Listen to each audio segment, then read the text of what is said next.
When thinking of country music, listeners often think of a few things: banjos, cowboys, Tennessee, West, yeah. the South, and most importantly, country music as a white genre.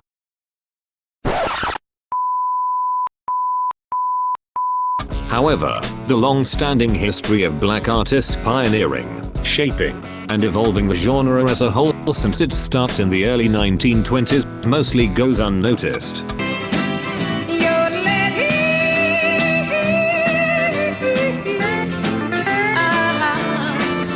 As Beyoncé goes into full throttle mode with her second act, Cowboy Carter, Harpsichordzine takes a look at the history of black country music. This is Harpsichordzine's genre encyclopedia and masterclasses, the long-standing lineage of black country music.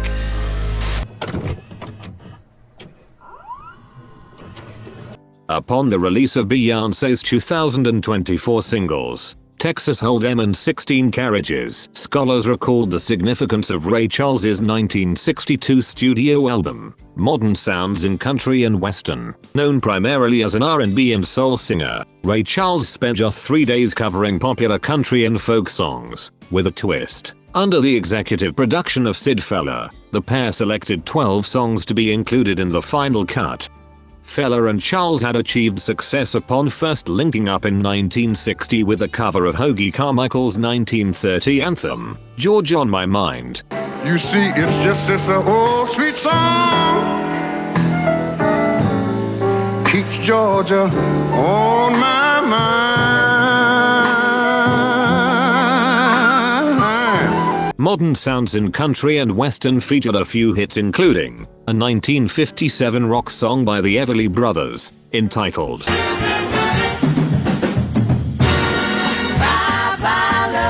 The album found mass success with I Can't Stop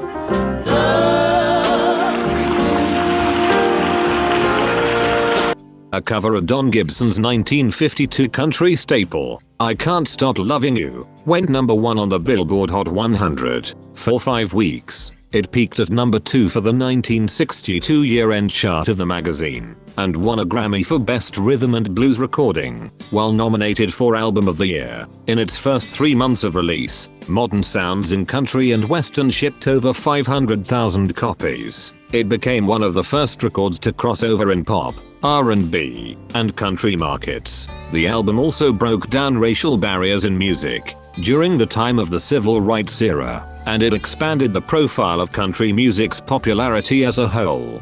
Ray Charles's success in country music was not the first for a black artist. Born in Smith County, Tennessee in 1899, DeFord Bailey would eventually foster the foundation of country music. Known at the time as hillbilly music, the sounds of the Appalachia region helped Bailey combat the pain of his polio illness. When he cried, rather than giving him a fool or a pacifier, you know, the rattlers and whatnot, they gave him a harmonica.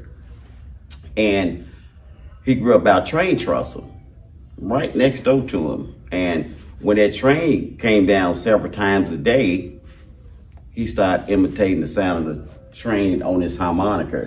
When he moved to Nashville, DeFord Bailey played for the WDAD radio station. In 1925, he was dubbed the Harmonica Wizard by the station's rival, WSM.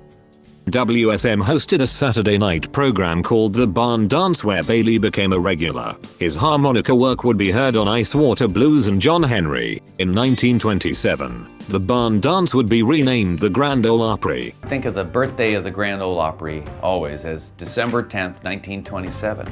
Because that's the day that we first heard the words Grand Ole Opry. They weren't words to describe the fiddling of a white kid from Kentucky or the guitar picking of a white woman from Southwest Virginia. Those words, Grand Ole Opry, were used to describe the harmonica playing of a black man named DeFord Bailey. And his playing was the shot heard round the world that led to Grand Ole Opry. That same year, A.P. Carter of the powerhouse country musicians, the Carter family, would hear Leslie Riddle play guitar alongside his friends. Riddle learned how to play guitar after losing a few fingers and having his leg amputated. Once the Carter family discovered Riddle's talent as an adult, He recorded some of their most popular records such as the Cannonball.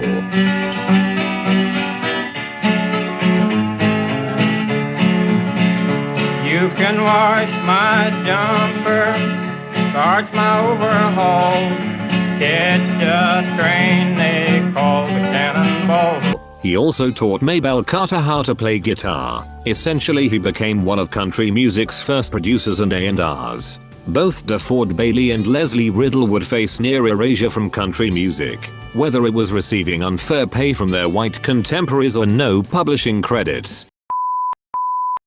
In a 2020 interview with Rolling Stone entitled Rewriting Country Music's Racist History, country stars Yola and Rhiannon Giddens, who plays banjo on Beyoncé's Texas Hold'em, spoke on how country became a white supremacist genre. Yola mentioned how country turned into the white alternative to the black person's blues music, similar to how white artists received pop and rock labels during the era of segregation, while black singers were labeled rhythm and blues. Giddens told the magazine, "The idea of what country music is has been carefully constructed to seem like it was always white." She recalled how Henry Ford held fiddle competitions but banned black artists from playing. She also noted how country music is full of nostalgia, and that in large part black audiences look for innovation and progression in art. The audience shift happened in country music because of a mass rejection of black artists in its formative days. There is also a layered racist history of traditional Americana and folk songs, such as 1916's N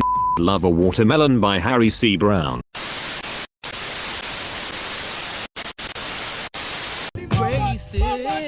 Racist. Love a watermelon, ha ha ha ha. That's Stop singing along.